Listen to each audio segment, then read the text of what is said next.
The following podcast is a Sempronto Media production.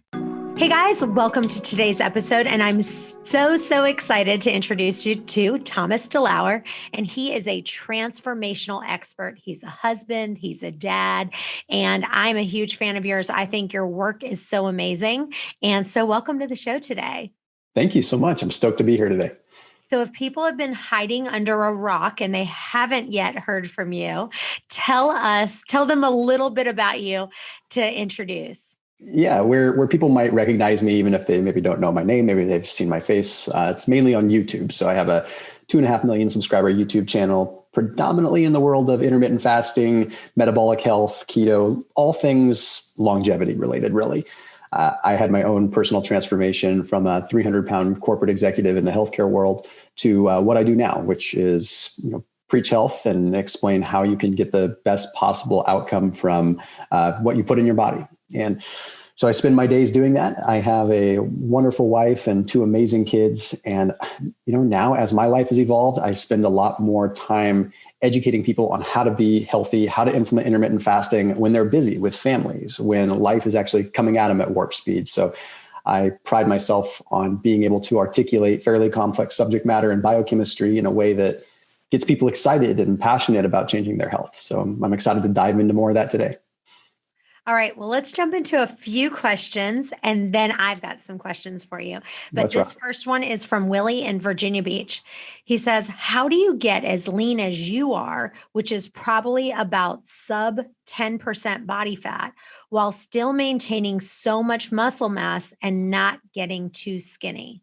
Yeah, very, very good question. It's first important to note that I was very, very heavy before. So I had a good amount of muscle just from carrying around my weight and that sort of thing. So it's a lot easier for me to hold on to it because my body is relatively accustomed to it. Now, that's not to say that it can't be done because I have seen it done all the time. For me, it's always a matter of fluctuating the timing in which I do my fasts so that I'm never timing them consistently. I'm not doing the same time periods over and over.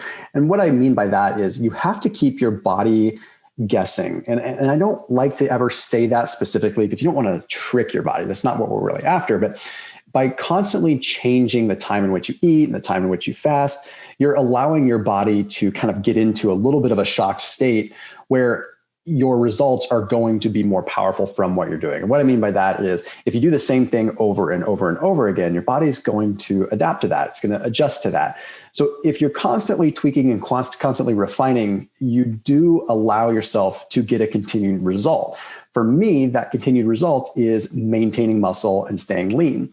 So I'll go through periods of time where I'm in a caloric surplus, or I'll go through periods of time when I'm in a deficit, but they're never extended periods. For example, I try to look at things at a different scale, whereas a lot of people will look at traditional 3 months of bulking and then 3 months of cutting. And they kind of like go through these back and forth where they gain a bunch of weight and then they trim it down. And they don't realize that, hey, I can stay lean year round if I do that same thing, but I do it at a smaller scale. And what I mean by that is like things like fasting. When I'm fasting, I'm in a deficit. When I'm eating, I'm in a surplus, but it's just compressed. So it's like, in essence, I'm doing my bulking and cutting phases in 1 or 2 days rather than over 6 months. Yeah, love it. That's so good. The next couple of questions I have, and it kind of goes back to what you just said, but it's constant. I will tell you, this is like one of the top questions we get, and I'll sum it up for you. Basically, they're saying, I'm doing intermittent fasting, I'm doing keto, I've lost 20 pounds, 30 pounds, 50 pounds, but I still have 20 or 30 more to lose. And they can't seem to get that last 20 or that last 30. And so they saw these drastic results and now they're at a standstill and they're like, I am stuck here. I've still got 20, I've still got 30 more pounds to go. I can't get them off. What would your suggestion be for those people? Yeah, that is such a frustrating thing. And the last 15, 20 pounds for me was just terrible. It was so difficult. And it took me so much different trial and error until I finally realized that what was happening was I was just like everybody talks about. I was getting to this point where my metabolic rate had just adjusted to what I was eating. And it happens with fasting too, is, okay, maybe we're doing intermittent fasting, but in our eating window, perhaps we're only eating 1,500 calories. Well, thermodynamics would tell us that we have to continually decrease our calories if we want to end up losing weight. And once our body adjusts to that, well, your body's just adjusted to intermittent fasting, and that's just your lifestyle, but maybe it's not going to change your body composition anymore, which can be so frustrating because you're like, well, what else can I do? I've already eliminated breakfast and lunch. Now I'm just eating dinner. The logical thing for people to do is just eliminate another meal and start fasting longer, but that's not necessarily the route you want to go. Just like anything, we require diet breaks. Now, when I say diet break, I don't mean that you come off of everything entirely. What I had to do was I had to periodically elevate my calories to maintenance level, just to maintenance level. And these are clean calories. And I would still do it with intermittent fasting. So yeah, I might bump up my calories 10, 15, 20% for 1 to 2 weeks, still fasting, but just increase my calories a little bit. And then by the time I come off of that, my body usually makes a change because it usually takes 1 to 2 weeks for your metabolism to sort of adjust again with any kind of diet break. The other piece that I really talk about a lot on my channel is it's very, very common for people that are doing fasting to also be doing keto. And within the keto realm, it's so easy to want to just eat more fats when in reality, fats are providing us with the energy source. We want our body to be able to pull the energy source from our adipose tissue, from our fat tissue. So what I typically recommend is periodically dropping the fat intake very low for 1 or 2 days. And then you're really just having protein on your keto days, which seems very aggressive. And it kind of is, but you're not having to do it frequently. You see, there's a lot of diets out there like the protein sparing modified fast, which actually I ironically put a video out today on, which is a medical weight loss method where you go very low calorie, very high protein, very low fat. In a medical scenario, they're doing this over the long term. I'm recommending going low fat, high protein for like 1 or 2 days per week so that your body finally has an opportunity to start pulling from your stored body fat and it doesn't get sort of adjusted or spoiled to all the fat that you're giving it all the time. You need to let it actually pull from your stored tissue now and then. I agree with that so much. For me personally, the way that for me, if I need to lose some weight, like I gained probably about 7 pounds during COVID and I was like, okay, I need to really take this off. But for me, I had to add in some longer fast. And then I had to just constantly keep changing it up. I had to do like a 48-hour fast thrown in there. Then I had to make it where one of my days I was doing, because normally I eat in a 4 to 6 hour window. I'd have to make it an 8-hour window, eating more carbs, just constantly changing it up. Because it's just like the gym. If you're doing the same thing all the time, your body is going to adjust and just get used to it. And you're not going to see the results that you want. Yeah, you're absolutely right. And along with that, changing the timing in which you fast, just like I mentioned earlier, could mean maybe you're used to doing an eating window from 2 p.m. to 6 p.m. or from 4 p.m. to 8 p.m. What's stopping you from flipping that on its head and having your eating window in the morning and fasting in the afternoon and skipping dinner? Some of the biggest results that I've had in the shortest amount of time have been when I decide to still do a 20-hour fast, except I'm fasting through dinner and overnight and then breaking my fast the next morning. You just kind of flip it on its head, but we don't typically think of that as the typical fasting because most of what's out there and most of what works and what's convenient is just skipping breakfast, skipping lunch, and then kind of getting into dinner.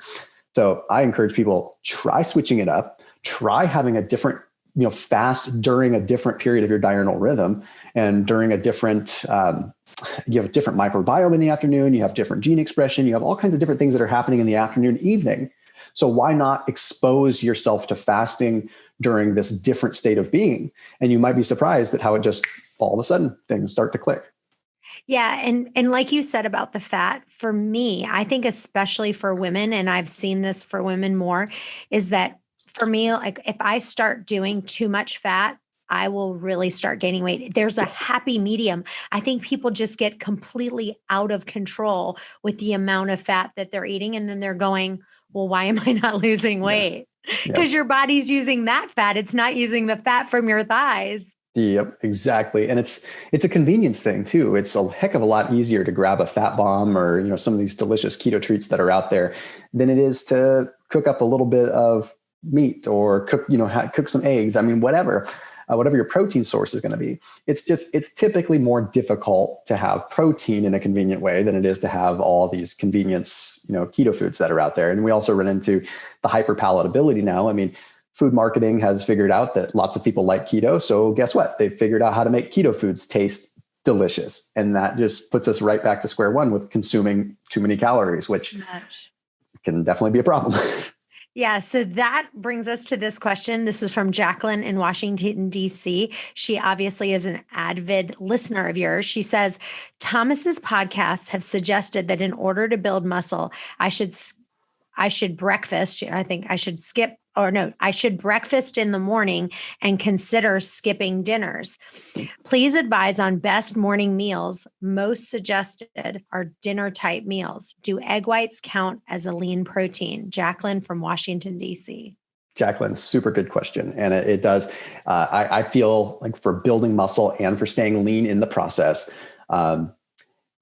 training in the morning and then breaking your fast after your workout in the morning is just phenomenal. A couple days a week. You don't even have to do it all the time, not every single day. The caveat to that is if you don't train in the morning, you want to adjust to be breaking your fast whenever your workout is over. So I said that in that video because I work out in the morning, and I know most of the people that listen to me or watch me probably do as well because I preach it so much. But if you work out in the afternoon, you work out in the evening, you should schedule your fast as such so that you break your fast at the end of your workout. So now that I've got that out of the way, egg whites absolutely can be a lean protein. I usually steer people away from breaking their fast with egg whites because it's the albumin, the egg white. If you look at a lot of ALCAT scores and a lot of food sensitivities testing, you generally find that people will have a stronger immune reaction or an allergy or histamine response to egg whites than they do to yolks.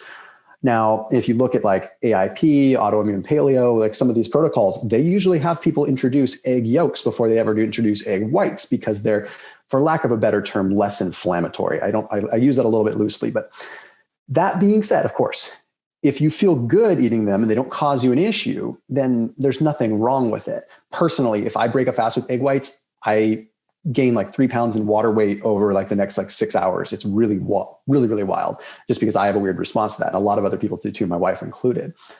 So again, yes, a great lean protein if you can react okay with it. Otherwise, I would suggest going with a poultry simply because when you break a fast with poultry, you get a good amount of thiamine. So you actually get the proper utilization and proper glucose utilization in the body too. And then you want to try to wait about 30 minutes after your workout to when you eat that meal, just because you are going to get a little bit more fat burning that occurs just because of the post-exercise oxygen consumption after a workout. So yeah, first thing in the morning, you can have your coffee before your workout. That way you're going to mobilize a little bit more of the fat, finish your workout 30 minutes later, lean protein. If you are doing carbohydrates, it wouldn't be a bad time to have carbohydrates too. And I say that because some people do fasting with keto, some people don't. So you'd want to have very, very lean carbohydrates, something like red potato or just a microwave or oven baked, just a regular russet potato, super lean, just get the starch in. That's funny that you said that. I just took a food sensitivity test and I've taken about 4 of them. And every time something different comes up on it, but I like to take it just for fun and stuff like that. So, but egg whites, every time I take a food sensitivity test for me personally, egg whites shows on it. And I've seen different people's and it seems like that is a huge trigger. So when you're making your eggs, will you do like an egg? You'll just do like an egg over easy and then just take the egg whites off and just eat the center? So sort of, I feel the egg white is such a tremendous source of protein. I usually feel it's got to be dose dependent. So what I'll do is I'll usually have 1 or 2 whole eggs, and then I'll add 2 or 3 additional yolks and just give the dogs the egg whites because it's good for them. Still, there's no biotin in it for the dogs, but still a good source of protein. I don't want to waste it. So sometimes I'll cook it up separately and give it to them. Otherwise, they'll just eat it raw. So usually I'm adding extra yolk so that I'm getting a higher ratio of that and just not having as much of the inflammatory white. And I'm having to speculate a little bit because there's not a lot of evidence out there. But when you look at what the egg white is, I mean, the egg white is passing antibodies and the immunity over to the chicken, which is the yolk. So of course it's going to be immunologically active. Like it's going to have antibodies and things like that in it because it's getting passed to the chicken. So it's no surprise that we have an immune response to it because our body is probably like, what the heck's going on with this? So I, again, think that's dose dependent. I think if you're someone that's cooking up 5 or 6 egg whites as your meal, that's when you run into an issue. But if you're having a whole egg and it's not the end of the world. Mm. All right, this next question is from Lindsay in Baltimore, Maryland. I'm getting frustrated because I feel like I hear different people talking about different opinions of what to drink when fasting. One guy says, have a splash of lemon in your water. It's no big deal, they say. Another person says, Diet Coke is fine. There's no calories. Another one says it is a big deal. Some people say 50 calories of heavy cream isn't a big deal. Butter isn't a big deal. And everyone seems to have conflicting ideas. What are your thoughts? Lindsay in Baltimore, Maryland. Yeah, I don't want to add more confusion to everything. Again, the best approach is the one that works for you always. I will go on the record and say that heavy cream, butter, MCT oil, absolutely 100% break a fast. There's different kinds of fasting that utilize them, but that is not, that is far too many calories. If you have a tablespoon of MCT oil, you're at 100 calories, you're going to definitely be breaking a fast. What you have to look at is the bigger piece of the equation. What is the actual effect of the food you're consuming or beverage that you're consuming on the body? For example, green tea. Green tea is going to activate the AMPK pathway. It's going to activate cyclic adenosine monophosphate. So it's going to put you into a deeper fasted state despite having 5 calories or 3 calories. Coffee, the polyphenols in coffee have been demonstrated to trigger more autophagy, so put you into a deeper fasted state. Caffeine in general is going to mobilize lipids. It's also going to stop the breakdown of cyclic adenosine monophosphate. And what all that gobbledygook means is that they're essentially putting you into a deeper fasted state and getting you more of the desired outcome. Let's not forget that no matter what, if you want to be doing the purest, most absolute clean fast possible, it's just water. Everything else is getting granular with different approaches. So if you ever just want to know what is the baseline cleanest way to fast, it's just with water, period. Don't even add salt. Okay. But if you want to start playing around and seeing what gets you the best outcome and makes you feel the best and gets you the best body composition result, play around with what works for you. But having the dairy, having that stuff during a fast, that's just a lot of calories. That's just going to be basically doing keto. You're kicking yourself out of a fasted state. I would say the top line amount of calories you should consume during a fast is going to be 10. 10 calories is a good number that I stick to. Hey guys, I wanted to tell you I'm offering a free weight loss virtual Bible study. Now is the perfect time to focus on understanding true hunger and fullness and learn what the Bible has to say about it. All you have to do is go to chantelrayway.com/Bible study. After you sign up, you'll receive a 6-week Bible study video that you can watch on your own, or you can get a small group of people and do it together. That's chantelrayway.com/Bible study for your free 6-week Bible study course. Awesome. Love it. Okay, this is from Oksana. Is there any better way to drink ACV? I can't stand it even when you add lemon juice and etc. Can ACV mess up your thyroid functions over a long period of time? I don't think that ACV is going to mess up your thyroid functions because the main benefit from ACV is just the acetic acid, which is just the vinegar. And I guess, a lot of people that watch me would probably hate me for saying this, but acetic acid you're going to get from any vinegar, really. Apple cider vinegar has a few more polyphenols in it just because of the nature of how it's fermented. So by far, it's the best vinegar that's out there, but you can get a lot of the same metabolic effects by, quite frankly, having white vinegar, which doesn't sound that exciting. But if it's a little bit easier for you to get down and have a little bit of white vinegar with some water and a little bit of squirt of lemon, you're still going to get a lot of the acetic acid benefit. You see, the acetic acid is going to get converted into, it goes through a process where it gets converted into acetoacetate. And when that process happens at the cellular level, it again is putting you into a deeper fasted state. I did a specific video all on this. So it's not going to affect your thyroid because it's not really doing much there at all, but it helps activate the pathways that get you deeper into a fasted state. You could take apple cider vinegar capsules if you got pure ones. The hard part is a lot of times they're also mixed with maltodextrin or they're mixed with another filler to fill up a capsule, but you're getting the acetic acid in that effect. Remember, you can dilute it as much as you want too. You don't have to take a potent shot of it. If you want to mix it with 12 ounces of water, a little splash of lemon, and a little bit of stevia, you're just as good as if you were to take a straight shot of it. The only benefit that comes from having a straight shot of it is sort of the gustatory response that comes from having something pungent and powerful tasting like that, which has a neurological effect of sort of waking you up. So a lot of people that are looking to get off of coffee will have a shot of ACV because it'll wake you up. There's no way around it. Awesome. All right. This is from Zara in Fairfax. What are the biggest fasting and keto tips that you've learned now versus from before? I don't know when that means, that you can stay as chiseled as you are. Like if you had to give your top 5 tips for today, what would they be? Oh man, you all are gonna ream me for this because it changes so much, because it's like I have so many like you little learn tips new things though. Yeah, you learn new things. Yeah, I know it's so easy, and you totally get it, Chantel, because it's like you're public facing, and like if you evolve and you learn, sometimes people get upset with you for it because it doesn't mean I'm changing the direction. It just means I'm learning new things. So as of right now, like what I've learned is sort of what I mentioned earlier. Not being stuck in your ways, shifting when you can fast. When you fast, break yourself out of that rut. So that's tip number 1. Shift the time periods in which you fast. Tip number 2 is shift the time periods in which you work out during your fast. Sometimes work out at the beginning, sometimes work out at the end. I'm all about variety and keeping it as fresh as I can there and having different effects. The third tip is one that I've learned relatively, I don't know, in the last year or so. I used to be all about just breaking your fast with any kind of protein, just break the fast with protein. Now I've learned more about not breaking the fast with red meat, breaking the fast with more of a white meat or more of like a pea protein or a whey protein that's going to have thiamine in it, simply because it's going to, again, help that glucose uptake a little bit more.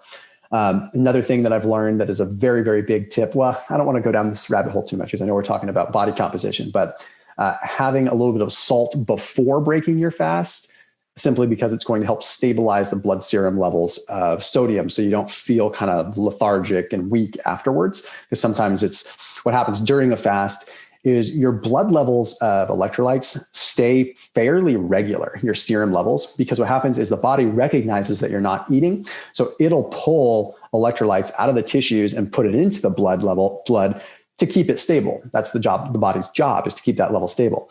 So then what ends up happening is you break your fast, and all of a sudden, all the sodium that's in the serum level is going to flood into the tissue because insulin is going to spike. So that means all of a sudden you get this big drop in electrolytes that occurs right after you break a fast. But if you have some sodium right before you break your fast, then you have ingested sodium that's going to help offset that. So I was finding that I was fasting a lot and I was getting really lethargic like 30 minutes after I broke my fast, even with something light. I'm like, this is getting kind of weird. What's going on? And realized that was what was happening. So that's an important one. And let's see, one more that's body composition related. And I always have like new and interesting ones. I would say, so if you look on here, this is my blood glucose monitor. Yep. So I don't have diabetes, but I had bought myself a Dexcom body monitor. And so I know my blood sugar. So I just finished eating about an hour ago.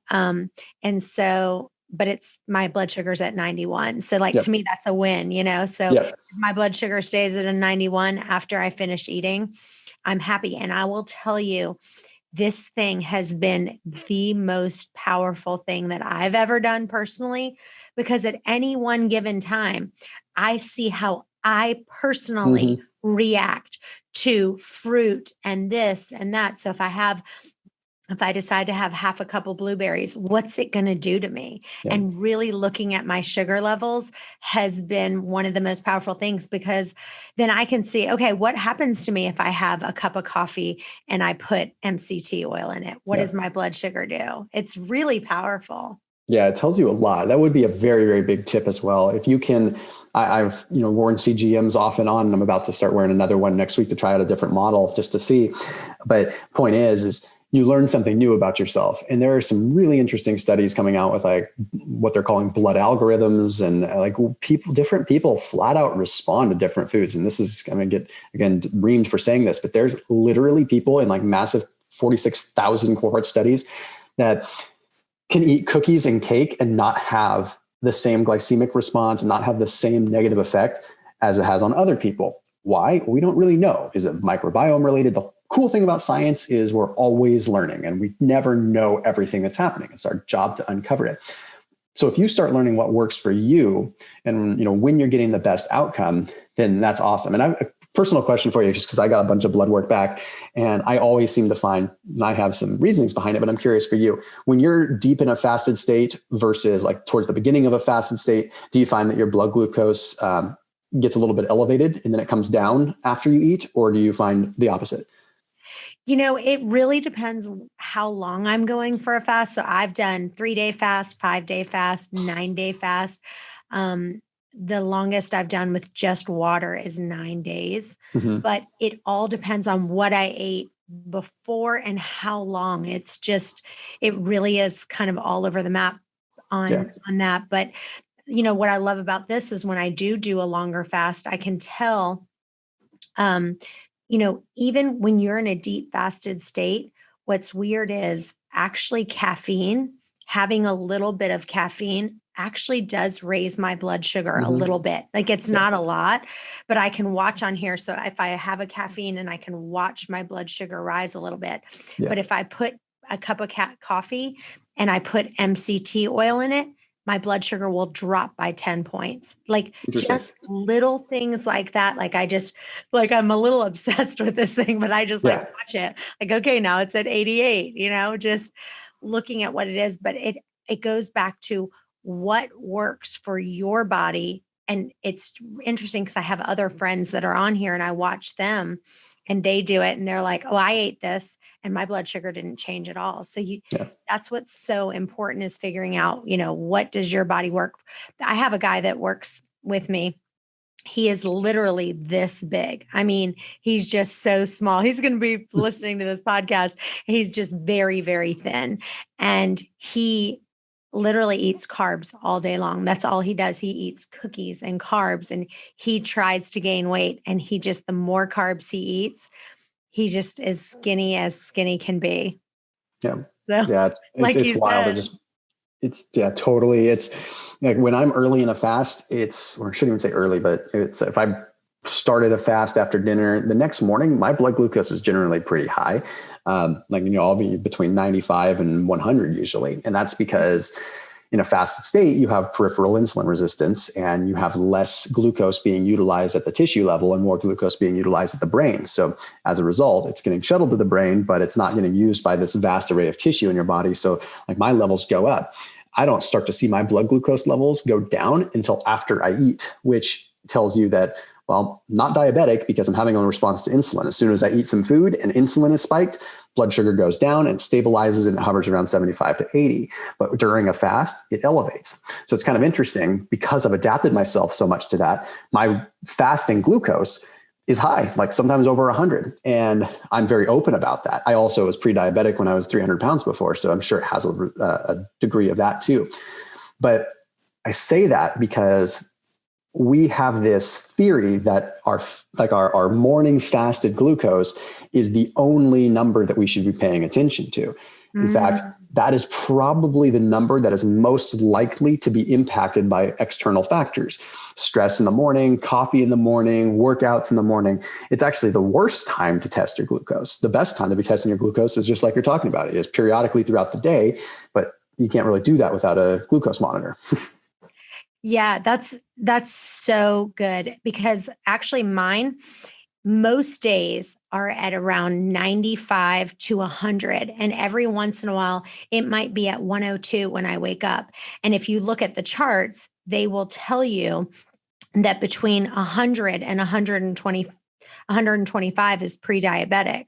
Yeah. And they call it, I don't know if you've heard this, the dawn phenomenon, that that basically your hormone changes, like your body is like giving yourself a boost in blood sugar to kind of get yourself up out of bed. And so your body makes a little bit more insulin in that to kind of get you going in the morning. Yep, exactly. Yeah. Dawn phenomena. It all has to do with, it's purely circadian too. Like it'll actually determine, okay, when is this person normally getting up? Okay, it's 3 a.m. They get up at 5. I'm going to start elevating blood glucose a little bit, elevate catecholamines like cortisol and things like that, so that when this person wakes up, their blood sugar doesn't drop too low, their blood pressure doesn't drop too low, and they can, if they have to get up and run from a tiger, they can. It's pretty wild. Hey guys, one of the things that will take your weight loss to the next level is coaching.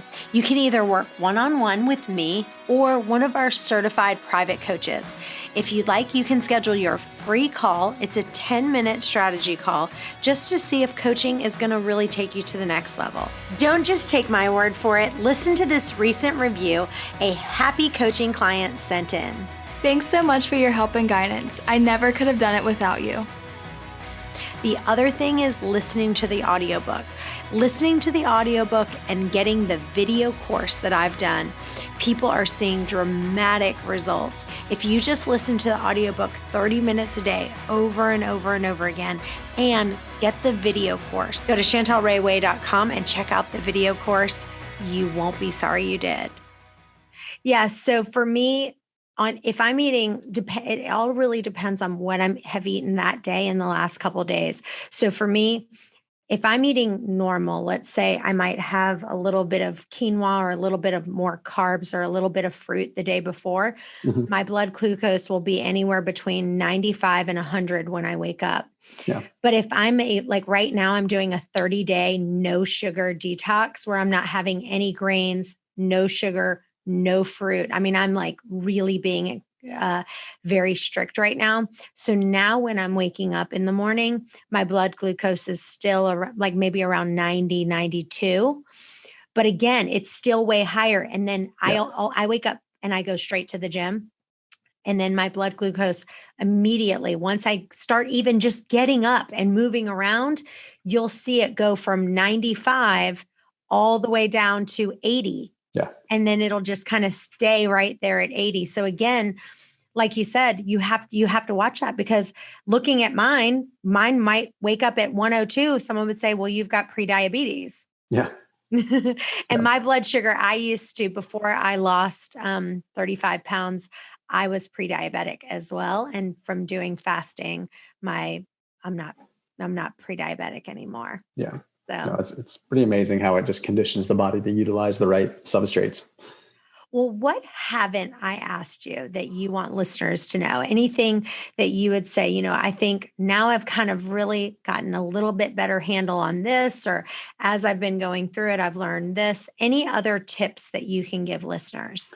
Yeah. One thing I've really learned that it's become very important to me is that, and I think this is going to speak to a lot of people, I have a very addictive personality. It's how I've always been. It's why I got addicted to food before. It's why I don't drink. It's why it's very easy to get addicted to fasting. And one of the things that I've learned that's sort of come with, I guess, some degree of mastery with fasting is really being able to listen to my body when I'm fasting too much. And in order to maintain the powerful effects of fasting, sometimes I'll take 5-6 days off from fasting and then hit it a little bit more aggressively. And what I've really, really found is that slightly longer, more infrequent fasts seem to be more effective for me. Mm-hmm. And that doesn't mean that it's going to be that way forever. The body always changes, hormones change.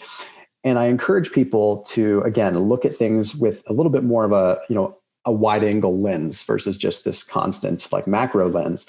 If the amount of hours that you're consuming food stays the same and the amount of hours that you're not consuming food stays the same, then that's fine. Just adjust it accordingly. So, I've really been a big fan of doing what's called like monk fasting, doing like a 36-hour fast, even one day a week, just to twist things up, so that will go something like not eating dinner for 2 days in a row, right? So or sometimes it'll be eat dinner and then don't eat dinner the next day. So maybe I'll have dinner at 5 or 6 p.m. and then I won't eat again until not the next morning, but the morning after. And something really cool happens, not only physically, but mentally with that, because being able to like skipping dinner and just going a whole day without eating regularly is really powerful for the mind. It just does something where I feel like I really accomplished something. And I feel like there's this element of restraint that I have to really kick in. And you guys all know it's difficult to not eat dinner with the family. It's difficult to not eat before bed. We just want to have something, and going to bed hungry is kind of tough, but there's also something kind of nice that comes with it. So that's been something that's really just been a really aha moment for me lately, is that if I just do somewhat longer but more infrequently, the desired outcome ends up being pretty interesting. I mean, I wouldn't say it's the only way to go, but it's something to mess around with.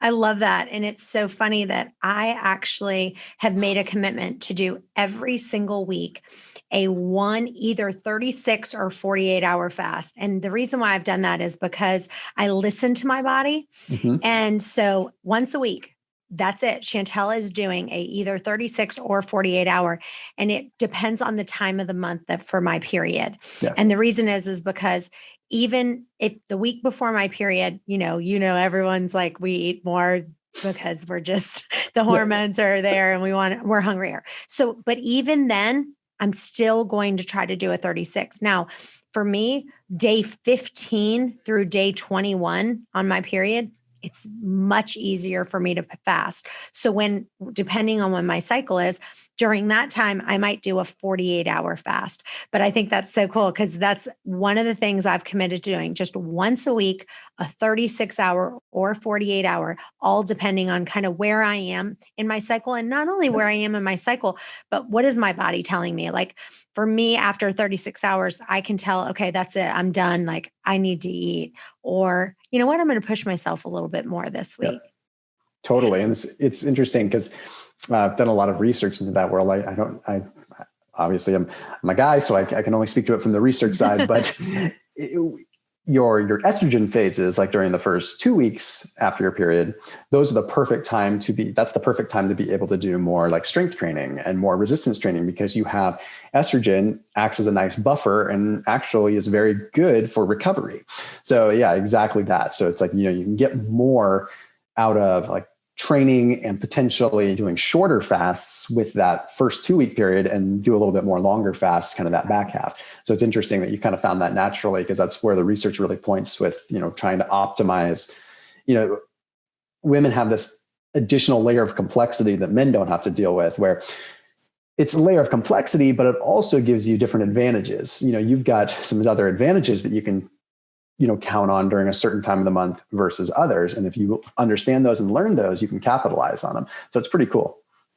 Yeah. Cause how I figured it out is because I just started looking at, because one time I did a 7-day fast from day 15. It was like day 15 through, whenever. And then I was like, this was pretty easy. Not easy. I mean, a 7-day fast is hard no matter what, but considering, right. I was like, that was actually not as bad as I thought. Then I tried to do just like a 3-day fast and it was like right before my period. And I was like, this is a nightmare. I can't do this. Yeah. So it really, your hormones play such a huge part in it. They totally do. Yeah. Well, this has been amazing. Thank you so much for coming on. Tell listeners where they can find you and where they can follow you. I usually say it's more so, where can you hide from me? Because I'm kind of... YouTube's the main jam. I highly recommend check out my YouTube and subscribe channel. Yes. And make sure you subscribe. Yeah, and turn on those notifications, because as we all know, YouTube is making it a lot more difficult for videos to get out there. So it's got to turn on those notifications. But also thomasdelauer.com, which really doesn't have a whole lot on there. But if you need to get in touch with me or interested in anything or have questions, thomasdelauer.com. You can hit the contact form and reach out to me that way, or subscribe to my email newsletter that way. Awesome. And if you have a question, go to questions@chantelrayway.com. We'll see you next time. Bye-bye for now. This has been a Sempronto Media production.